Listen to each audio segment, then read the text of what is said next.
Detox water. ముందుగా stove on చేసుకొని ఒక బౌల్లో 300 ml వాటర్ తీసుకుందాము. అందులోకి 2 ఇంచుల అల్లాన్ని వేసుకొని బాగా బాయిల్ చేసుకోవాలి. ఇలా బాగా కాగిన వాటర్ని గ్లాస్లోకి వడకట్టేసుకొని అర్లీ మార్నింగ్ పరిగడుపున తీసుకోవాలి. రైస్ని ఒక బౌల్లోకి తీసుకుందాం. 1 కప్పు బ్రౌన్ రైస్కి 3 కప్స్ వాటర్ వేసుకోవాలి. బ్రౌన్ రైస్ ఎప్పుడైనా సరే ప్రెషర్ కుక్కర్లో కుక్ చేయకూడదండి. ఓవర్ కుక్ చేస్తే దీంట్లో ఉండే విటమిన్స్ అన్నీ వెళ్ళిపోతాయి. కాబట్టి ఖచ్చితంగా ఇలా చూడండి. 5 minutes పప్పును బాగా కుక్ చేసుకున్నాం కదా. స్టవ్ ఆఫ్ చేసేసాను. కప్లోకి సర్వ్ చేసుకుందాం.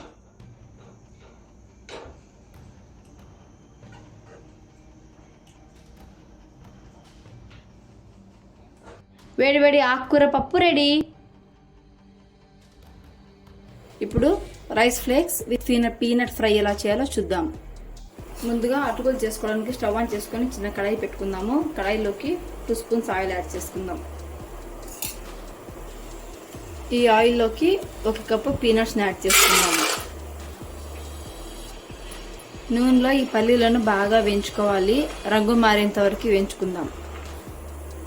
పల్లీలు చూడండి బాగా వేగాయి. దీంట్లోకి కొంచెం పసుపు,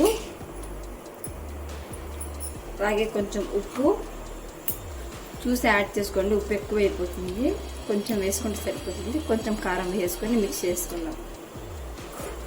దీంట్లోకి 1 కప్పు అటుకులు తీసుకొని అటుకులు యాడ్ చేసేసుకుందాం.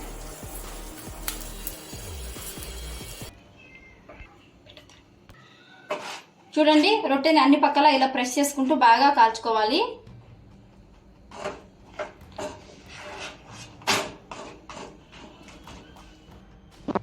మనకు 2 పక్కల రొట్టె బాగా కాలింది చూడండి. వేడి వేడి జొన్న రొట్టె రెడీ అయిపోయింది. ప్లేట్లోకి సర్వ్ చేసుకుందాం.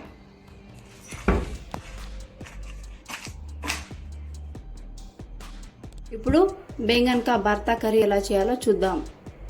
ముందుగా బెంగన్ కా భర్తా చేసుకోవడానికి స్టవ్ ఆన్ చేసుకోవాలి.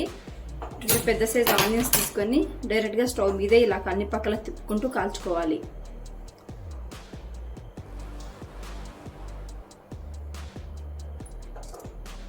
కేర్ఫుల్గా చూసుకుంటూ కాల్చుకోండి. అన్ని పక్కల ఇలా తిప్పుకుంటూ అన్ని పక్కల కాల్చుకోవాలి. వంకాయలు చల్లారాయి. ఇలా పైపక్క తోలుని తీసేసి చిన్న చిన్న ముక్కలుగా కట్ చేసి పెట్టుకుందాము. వంకాయని ఇలా చిన్న చిన్న పీసెస్గా కట్ చేసి పెట్టుకున్నాము. ఇప్పుడు భర్తా చేద్దాం. ముందుగా స్టవ్ ఆన్ చేసి కడాయి పెట్టుకుందాము. కడాయిలోకి ఒక 2 స్పూన్స్ ఆయిల్ యాడ్ చేసుకుందాం. ఆయిల్ వేడెక్కింది. ఆయిల్లోకి కొంచెం జీలకర్రని యాడ్ చేసుకుందాం. జీలకర్ర వేగింది. ఈ జీలకర్రలోకి మీడియం సైజ్ ఒక ఆనియన్ కట్ చేసుకొని వేసేసుకుందాం. ఆనియన్స్ గోల్డెన్ బ్రౌన్ కలర్ వచ్చేంత వరకు వేసుకుందాము. ఆనియన్స్ బ్రౌన్ అయ్యాయి కదా. దీంట్లోకి కొంచెం అల్లం పేస్ట్ని యాడ్ చేసుకుందాం. అల్లం పేస్ట్ పచ్చివాసన రాకుండా ఉండేంత వరకు బాగా వేయించుకోవాలి. అల్లం పేస్ట్ బాగా వేగింది. 1 టమాటోని సన్నగా పీసెస్గా కట్ చేసుకొని టమాటోని యాడ్ చేసేసుకుందాం.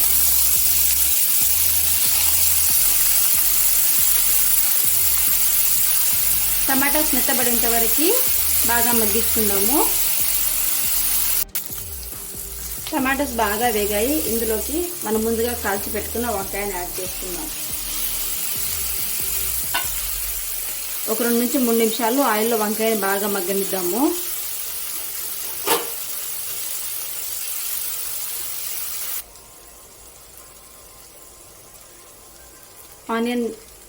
ఆనియన్స్ టమాటోస్ అలాగే బెంగన్ బాగా వేగాయి కదా. ఇప్పుడు రుచికి సరిపడా సాల్ట్ యాడ్ చేసేసుకొని ఒకసారి బాగా మిక్స్ చేసుకుందాము. అంత బాగా ఫ్రై అయిపోయింది కదా. ఇప్పుడు స్టవ్ ఆఫ్ చేసేసుకుందాం. బెంగన్ కా భర్తా రెడీ.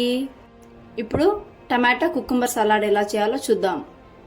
ముందుగా టమాటో కుకుంబర్ సలాడ్ చేసుకోవడానికి ఒక బౌల్ని తీసుకుందాము. బౌల్లోకి సన్నగా కట్ చేసి పెట్టుకున్న టమాటోస్ని యాడ్ చేసుకుందాము. అలాగే సన్నగా కట్ చేసి పెట్టుకున్న ఒక హాఫ్ ఆనియన్ని యాడ్ చేసుకుందాము. దీంట్లోకి సన్నగా స్లైస్ చేసుకున్న కుకుంబర్ని యాడ్ చేసుకుందాము. ఈ మిశ్రమంలోకి రుచికి సరిపడా సాల్ట్ని వేసుకుందాము. అలాగే కొంచెం పెప్పర్ పౌడర్ వేసుకుందాము. ఒక హాఫ్ లెమన్ని పిండేసుకుందాము. మీ టేస్ట్కి తగ్గట్టుగా లెమన్ యాడ్ చేసుకోండి. ఈ మిశ్రమాన్ని బాగా మిక్స్ చేసుకోవాలి. చూడండి బాగా మిక్స్ చేసుకున్నాము. Tomato cucumber salad ready.